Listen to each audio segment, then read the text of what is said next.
నువ్వు మైనర్గా ఉన్నప్పుడు చీట్ చేసినా, దొంగతనం చేసినా, మర్డర్లు చేసినా నేనేమన్నా కానీ నీ పేరెంట్స్ ఆర్ రెస్పాన్సిబుల్. మీ అమ్మ ఏం చేస్తుంది? మీ అమ్మాయి నీ వెనకాలే ఉంది కదా.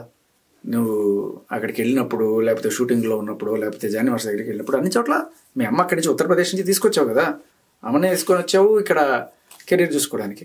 మరి అబద్ధాలు చెప్పి డీజోడీ షోకి వెళ్ళి, అబద్ధాలు చెప్పి ఒక ఎఫ్ఐఆర్లోకి వెళ్ళి, ఇప్పుడు సడన్గా నువ్వు చేసావు.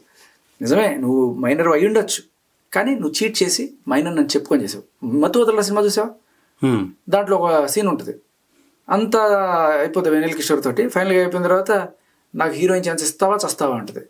అంటే మాట్లాడుతున్నావు, కన్సెన్షువల్గా ఉన్నావు, అయిపోయింది, దానికి బేరాలు గిరాలు ఏంటి అంటాడు. అంటే you know what, I'm minor, నాకు ఇంకా మెజారిటీ రాలేదు అంటే అప్పుడు అడుగుతుంది, మైనర్గా ఉండేవాళ్ళు అలా చేయగలరండి? ఆ చిన్న వయసులో అలా చేయగలరండి? ఉన్నారు.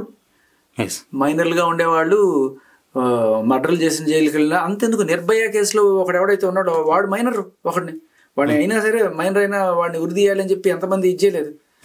మైనరా మేజరా అనేది పక్కన పెడితే మైనర్గా ఉన్న చేసిన తప్పులకి నీ పేరెంట్స్ ఆర్ రెస్పాన్సిబుల్.